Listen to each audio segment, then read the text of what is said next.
பலிப்போர் பாக்கிய செல்வம் புவியில் இல்லையே. புவி நிரம்ப பொன் தந்தாலும் இப்பளிக்கு ஈடில்லையே.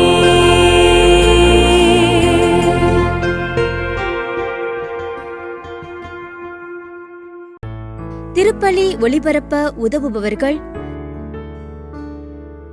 எஸ். திவ்யநாதன் மரிய செல்வம், ரொசாரியோ ரான்சம். இன்று இவரின் 3ஆம் ஆண்டு பிறந்த நாளின் நன்றியாகவும் உடல் நலத்திற்காகவும் மரியன்னை மற்றும் அனைத்து புனிதர்களின் இறையாசிரும் பாதுகாப்பும் வேண்டி தந்தை மகன் தூயாவியாரின் பெயராலே ஆமென். நம் ஆண்டவராகிய இயேசு கிறிஸ்துவின் அருளும் கடவுளின் அன்பும் தூயாவியாரின் நட்புறவும் உங்கள் அனைவரோடும் இருப்பதாக. உம்மான்மாவோடும் இருப்பதாக. நாம் பயன்படுத்துகிற சொல் வெறும் சத்தம் மட்டுமல்ல, அது ஒரு சக்தி. செயலாக மாறுகிற போது அந்த சொல் அல்லது வார்த்தை நம்மை இணைக்கும் அல்லது பிரிக்கும். வார்த்தைக்கு ஆக்குகின்ற சக்தியும் உண்டு, அழிக்கின்ற வல்லமையும் உண்டு. மனித வார்த்தைக்கு அப்படிப்பட்ட ஒரு ஆற்றல் என்றால், இறை வார்த்தைக்கு அதைவிட ஆற்றல் பன்மடங்கு உண்டு. நம் உள்ளம், உணர்வு, மனதை ஊடுருவி ஆட்டி படைக்கின்ற ஆற்றல் இறை வார்த்தைக்கு உண்டு. அன்னை மரியாவின் ஆகட்டும் என்கின்ற வார்த்தை நமக்கு மீட்பரை பெற்று தந்தது. அன்றாடம் நாம் வாசிக்கிற, கேட்கிற இறை வார்த்தையிலே அதன் ஆற்றலை உணர தவறியமைக்காகவும் வார்த்தையின்படி வாழ தவறியதற்காகவும் மனம் வருந்தி மன்னிப்பு கேட்போம். எங்களை தந்தையோடும் எல்லா மக்களோடும் ஒப்புரவாக்க வந்த ஆண்டவரே இரக்கமாயிரும். ஆண்டவரே இரக்கமாயிரும். எங்கள் பாவங்களுக்காக பலியான கிறிஸ்துவே இரக்கமாயிரும். கிறிஸ்துவே இரக்கமாயிரும். எங்களுக்காக தந்தையிடம் என்றும் பரிந்து பேசுகிற ஆண்டவரே இரக்கமாயிரும். ஆண்டவரே இரக்கமாயிரும். எல்லாம் வல்ல இறைவன் நம்மீது இரக்கம் வைத்து நம் பாவங்களை மன்னித்து நம்மை நிலை வாழ்வுக்கு அழைத்து செல்வாராக. ஆமென். மன்றாடுவோமாக. ஆண்டவரே இறைவா, உம்மடியார்களாகிய நாங்கள் என்றும் மன உடல் நலம் பெற்று மகிழச் செய்தருளும். என்றும் கண்ணியான மாட்சி நிறைந்த புனித ஆரோக்கிய அன்னையின் பரிந்துரையால் இன்றைய துயரங்களிலிருந்து விடுதலை பெறவும் நிலையான பேரின்பத்தை தூய்த்துணரவும் எங்களுக்கு அருள்வீராக. எங்கள் ஆண்டவராகிய கிறிஸ்து வழியாக உம்மை மன்றாடுகிறோம். ஆமென். முதல் வாசகம். அருள் நிறைந்த இறை அணியை துணிவுடன் அணுகிச் செல்வோமாக. எபிரேயருக்கு எழுதப்பட்ட திருமுகத்திலிருந்து வாசகம். அதிகாரம் 4, இறை திரு சொற்றொடர்கள் 12 முதல் 16 முடிய. சகோதரர் சகோதரிகளே, கடவுளுடைய வார்த்தை உயிருள்ளது, ஆற்றல் வாய்ந்தது, இரு பக்கமும் வெட்டக்கூடிய எந்த வாளினும் கூர்மையானது, ஆன்மாவையும் ஆவியையும் பிரிக்கும் அளவுக்கு குத்தி ஊடுருவுகிறது, எலும்பு மூட்டையும் மச்சையையும் அவ்வாறே ஊடுருகிறது, உள்ளத்தின் சிந்தனைகளையும் நோக்கங்களையும் சீர்தூக்கி பார்க்கிறது. படைப்பு எதுவும் கடவுளுடைய பார்வைக்கு மறைவாய் இல்லை. அவருடைய கண்களுக்கு முன் அனைத்தும் மறைவின்றி வெளிப்படையாய் இருக்கின்றன. நாம் அவருக்கே கணக்கு கொடுக்க வேண்டும். எனவே வானங்களை கடந்து சென்ற இறைமகனாகிய இயேசுவை நாம் தனிப்பெரும் தலைமை குருவாக கொண்டுள்ளதால் நாம் அறிக்கையிடுவதை விடாது பற்றி கொள்வோமாக. ஏனெனில் நம் தலைமை குரு நம்முடைய வலிவின்மையை கண்டு இரக்கம் காட்ட இயலாதவர் அல்ல. மாறாக எல்லா வகையிலும் நம்மை போல சோதிக்கப்பட்டவர், எனினும் பாவம் செய்யாதவர். எனவே நாம் இரக்கத்தை பெறவும் ஏற்ற வேளையில் உதவக்கூடிய அருளை கண்டடையவும் அருள் நிறைந்த இறை அரியணையை துணிவுடன் அணுகிச் செல்வோமாக. ஆண்டவரின் அருள்வாக்கு. இறைவனுக்கு நன்றி. பதிலுரை பாடல். ஆண்டவரே, உம் வார்த்தைகள் வாழ்வு தரும் ஆவியை கொடுக்கின்றன. ஆண்டவரே, உம் வார்த்தைகள் வாழ்வு தரும் ஆவியை கொடுக்கின்றன. ஆண்டவரின் திருச்சட்டம் நிறைவானது, அது புத்துயிர் அளிக்கின்றது.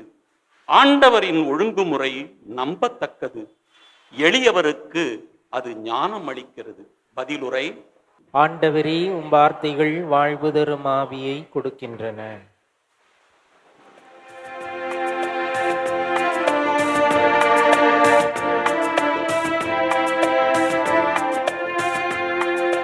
அல்லேலூயா, அல்லேலூயா, அல்லேலூயா, அல்லேலூயா, அல்லேலூயா, அல்லேலூயா, அல்லேலூயா, அல்லேலூயா. ஏழைகளுக்கு நற்செய்தியை அறிவிக்கவும், சிறைப்பட்டோர் விடுதலை அடைவர், பார்வையற்றோர் பார்வை பெறுவர் என முழக்கமிடவும், ஒடுக்கப்பட்டோரை விடுதலை செய்து அனுப்பவும் ஆண்டவர் என்னை அனுப்பியுள்ளார். அல்லேலூயா, அல்லேலூயா, அல்லேலூயா, அல்லேலூயா.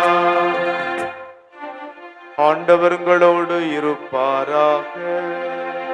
உம்மான்மாவோடும் இருப்பாராக. மார்க்கு எழுதிய நற்செய்தியிலிருந்து வாசகம். ஆண்டவரே, மாட்சி உமக்கே. பிரிவு 2, வசனங்கள் 13 முதல் 17 வரை. இயேசு மீண்டும் கடலோரம் சென்றார். மக்கள் கூட்டத்தினர் எல்லாரும் அவரிடம் வரவே அவர் அவர்களுக்கு கற்பித்தார். பின்பு அங்கிருந்து அவர் சென்றபோது அல்பேயுவின் மகன் லேவி சுங்கச் சாவடியில் அமர்ந்திருந்ததை கண்டார். அவரிடம், என்னை பின்பற்றி வா என்றார். அவரும் எழுந்து இயேசுவை பின்பற்றி சென்றார். பின்பு அவருடைய வீட்டில் பந்தி அமர்ந்திருந்த போது வரி தண்டுபவர்கள், பாவிகள் ஆகிய பலர் இயேசுவோடும் அவருடைய சீடரோடும் விருந்துண்டனர். ஏனெனில் இவர்களுள் பலர் இயேசுவை பின்பற்றியவர்கள். அவர் பாவிகளோடும் வரி தண்டுபவர்களோடும் உண்பதை பரிசேயரை சார்ந்த மறைநூல் அறிஞர் கண்டு அவருடைய சீடரிடம், இவர் வரி தண்டுபவர்களோடும் பாவிகளோடும் சேர்ந்து உண்பதேன் என்று கேட்டனர். இயேசு இதை கேட்டவுடன் அவர்களை நோக்கி, நோய் அற்றவருக்கு அல்ல, நோயுற்றவருக்கே மருத்துவர் தேவை. நேர்மையாளர்களை அல்ல, பாவிகளையே அழைக்க வந்தேன் என்றார். ஆண்டவரின் அருள்வாக்கு. கிறிஸ்துவே, உமக்கு புகழ். ஒரு பெண்மணிக்கு பழைய பொருட்கள் விற்கிற கடைகளுக்கு அடிக்கடி செல்வார். அது அவருக்கு பிடித்திருந்தது. ஏதாவது விலை குறைவாக தனக்கு தேவைப்படுகிற பொருள் கிடைக்காதா என்கின்ற ஒரு ஆர்வத்தில் அவ்வாறு செல்வார். ஒரு நாள் அந்த பழைய பொருட்கள் விற்கிற ஒரு கடைக்கு சென்றார். அங்கே ஒரு பழைய தையல் இயந்திரத்தை பார்த்தார். அதை பார்த்ததும் அந்த பெண்மணி இவ்வாறு ஜெபித்தார், கடவுளே, எனக்கு இது போன்ற ஒன்றை கொடும்.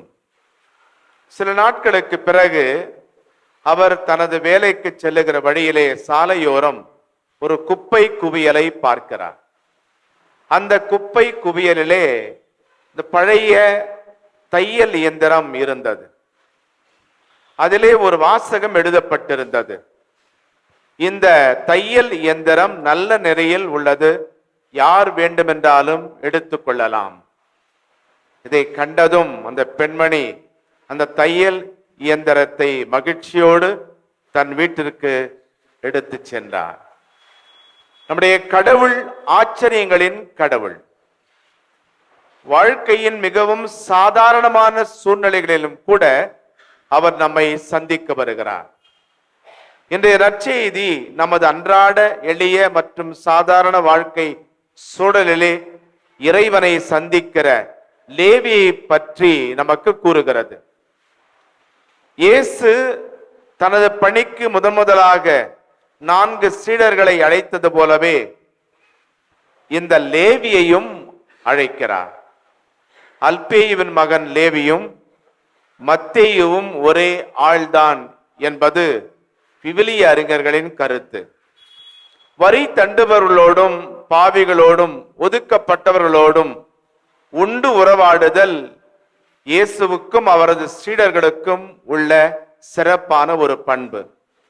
தான் யாருக்காக எதற்காக வந்தேன் என்பதை இயேசு மிக தெளிவாக எடுத்து சொல்லுகிறார். நோய் அற்றவருக்கு அல்ல, நோயுற்றவருக்கே மருத்துவர் தேவை. நேர்மையாளர்களை அல்ல, பாவிகளையே அழைக்க வந்தேன் என்கிறார். கலிலேய கடலிலே மீன் பிடித்துக் கொண்டிருந்த சீமோன் பேதுரு போன்றோரை இயேசு அழைத்தார். அவர்கள் தங்கள் வலைகளை அப்படியே விட்டுவிட்டு இயேசுவை பின் சென்றார்கள். அதுபோலவே லேவி என்பவரும் சுங்கத்துறையில் அமர்ந்து வரி தண்டுபவதில் மும்முரமாக ஈடுபட்டிருந்தார். அப்படிப்பட்ட லேவியை இயேசு அழைத்த போது அந்த லேவியும் எழுந்து இயேசுவை பின்பற்றி சென்றார். லேவி வரிகளை மட்டுமே தேடிக்கொண்டிருப்பதில் மும்முரமாக இருந்தார். ஆனால் இயேசு அந்த லேவியை தேடிக்கொண்டிருந்தார்.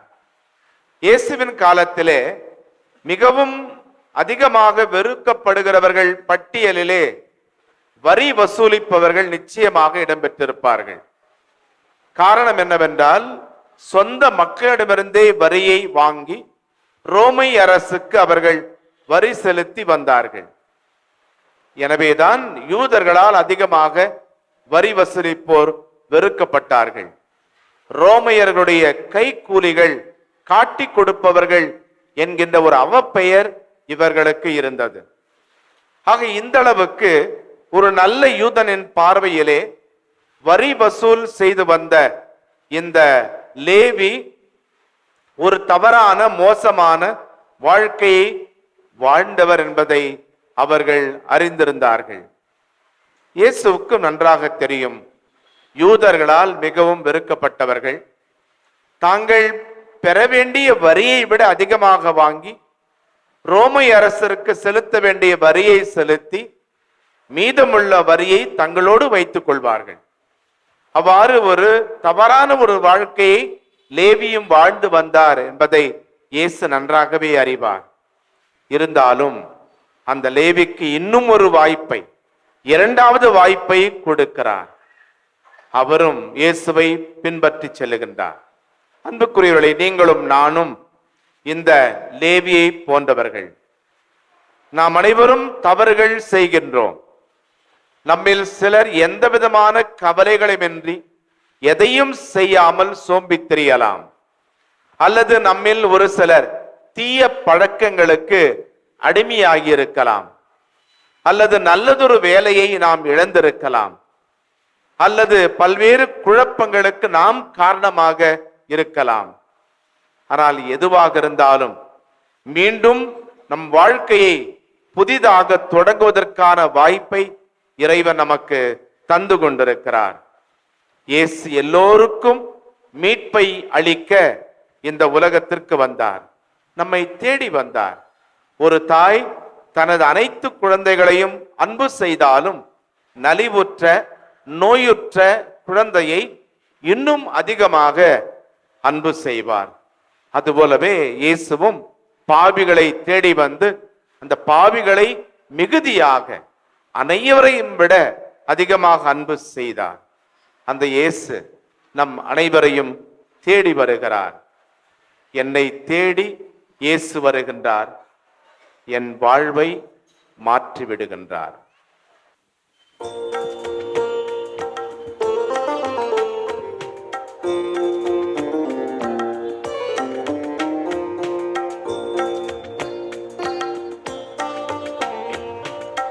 இதயம் பாடும் இனிய பாடல் இறைவா உனக்காக, ஈகத்தில் காணும் படைப்பு யாவும் இறைவா எனக்காக. நினைத்தே நான் தர அனைத்தும் உந்தன் காணிக்கை. நினைத்தே நான் தர அனைத்தும் உந்தன் காணிக்கை. என் இதயம் பாடும் இனிய பாடல் இறைவா உனக்காக. சகோதரர்களே, சகோதரிகளே, என்னுடையதும் உங்களதுமானந்த இப்பலி எல்லாமல்ல தந்தையாகிற இவனுக்கு ஏற்றதாகும்படி மன்றாடுங்கள். ஆண்டவர் தமது பெயரின் புகழ்ச்சிக்காகவும் மாட்சிக்காகவும் நமது நன்மைக்காகவும் புனித திரு அவை அனைத்து நலனுக்காகவும் முது கையிலிருந்து இப்பலியை ஏற்றுக்கொள்வாராக. ஆண்டவரே, பலி பொருட்களோடு மக்களின் மன்றாட்டுக்களை ஏற்றருள உம்மை வேண்டுகின்றோ. இவ்வாறு உம்முடைய திருமகனின் தாயான புனித ஆரோக்கிய அன்னையின் பரிந்துரையா எந்த ஒரு மன்றாட்டும் புறக்கணிக்கப்படாமலும் எந்த ஒரு வேண்டலும் வீணாகாமலும் இருப்பனவாக. எங்கள் ஆண்டவராகிய கிறிஸ்து வழியாக உம்மை மன்றாடுகிறோம்.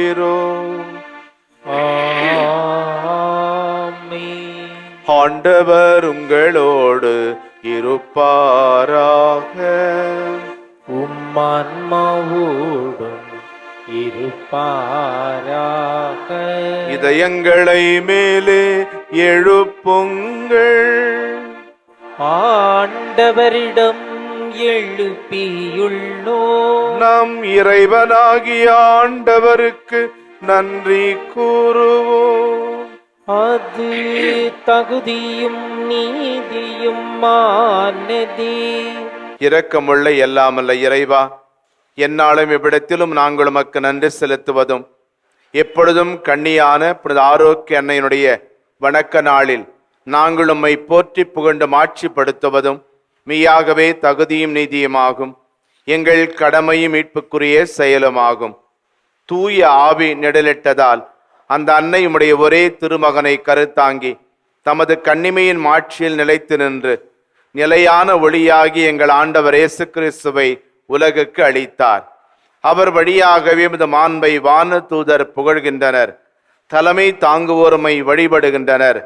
அதிகாரம் செலுத்துவோரும் திருமுன் நடுங்குகின்றனர். வானங்களும் அவற்றுள் ஆற்றலும் சேராபின்களும் ஒன்று கூடி அக்களித்து கொண்டாடுகின்றனர். அவர்களோடு எங்கள் குரலையும் சேர்த்து கொள்ளுமாறு நாங்கள் உம்மை தாழ்மையோடு இறைஞ்சி புகழ்ந்து போற்றுவதாவது: தூயவர் தூயவர் தூயவர், வான்படிகளின் கடவுளாம் ஆண்டவர். விண்ணகமும் மண்ணகமும் மது மாட்சியால் நிறைந்துள்ளன. உன்னதங்களிலே ஓசன்னா. ஆண்டவர் பேரால் வருகிறவர் ஆசி பெற்றவர். உன்னதங்களிலே ஓசன்னா. ஆண்டவரே, நிர்வையாகவே தூயவர், தூய்மை அனைத்துக்கும் ஊற்று. ஆகவே உம்முடைய ஆவியை பொழிந்து இக்காணிக்கைகளை தூய்மைப்படுத்தமை வேண்டுகிறோம். இவ்வாறு எங்கள் ஆண்டவர் இயேசு கிறிஸ்துவின் உடலும் இரத்தமுமாக எங்களுக்கு இவை மாறுபடவாக. அவர் பாடுபட உளம் கனிந்து தம்மை கையளித்த போது அப்பத்தை எடுத்து நன்றி செலுத்தி அதை பிட்டு தம் சீடர்களுக்கு அளித்து இயேசு கூறியதாவது: அனைவரும் இதிலிருந்து பெற்று உண்ணுங்கள், ஏனெனில் இது உங்களுக்காக கையளிக்கப்படும் என் உடல்.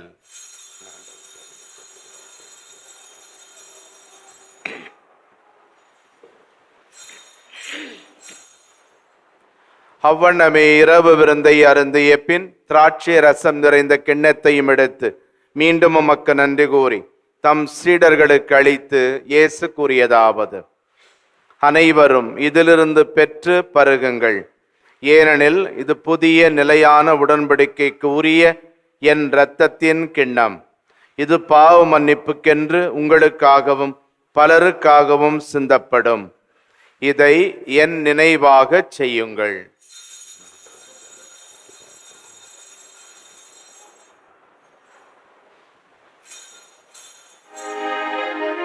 நம்பிக்கையின் மறைபொருள். ஆண்டவரே, நீர் வருமளவும் உமது இறப்பினை அறிக்கையிடுகின்றோ, உமது உயிர்ப்பினையும் எடுத்துரைக்கின்றோ. ஆகவே ஆண்டவரே, நாங்கள் கிறிஸ்துவின் இறப்பினையும் உயிர்ப்பினையும் நினைவு கூர்ந்து வாழ்வு தரும் அப்பத்தை மீட்பளிக்கும் கிண்ணத்தையும் உமக்கு ஒப்புக் கொடுக்கின்றோம். திருமுன்னின்று முக்குழியம் புரிய தகுந்தவர்கள் எங்களை ஏற்றுக்கொண்டீர். எனவே உமக்கு நன்றி செலுத்துகின்றோம். மேலும் கிறிஸ்துவின் உடலிலும் இரத்தத்திலும் பங்கு கொள்ளும் எங்களை தூய ஆவியார் ஒன்று சேர்க்க வேண்டுமென உம்மை தாழ்மையுடன் மன்றாடுகிறோம். ஆண்டவரே, உலகெங்கும் பரவியிருக்கும் உமது திரு அவையை நினைவு கூர்ந்தருளும். எங்கள் திருத்தந்தை பிரான்சிஸ், எங்கள் ஆயர் ஜார்ஜ், எல்லா திருநிலையினர், துறவரத்தார், பொது நிலையினர் ஆகிய அனைவரோடும் உமது திரு அவை அன்பில் நிறுவபெற செய்தருளும்.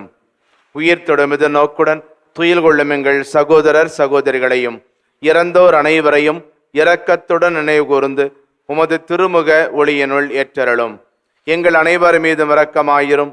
கடவுளின் கன்னித்தாயான புனித மரியா, அவருடைய அன்பு கணவரான புனித யோசேப்பு, புனித திருத்தூதர்கள், இவ்வுலகில் உமக்கு உகந்தவராயிருந்தோர் ஆகிய புனிதர் அனைவருடனும் நாங்கள் நிலை வாழ்வில் பங்கு கொள்ளும் தகுதி பெற்று திருமகன் இயேசு கிறிஸ்து வழியாக உம்மை புகழ்ந்தேத்து மரமருள உம்மை மன்றாடுகிறோம். இவர் வழியாக இவரோடு இவரில் எல்லாம் வல்ல இறைவனாகிய தந்தையே, தூயாவியாரின் ஒன்றிப்பில் எல்லா புகழும் ஆட்சியும் என்றென்றும் உமக்கு உரியதே. ஆமென். ஆமென். ஆமென்.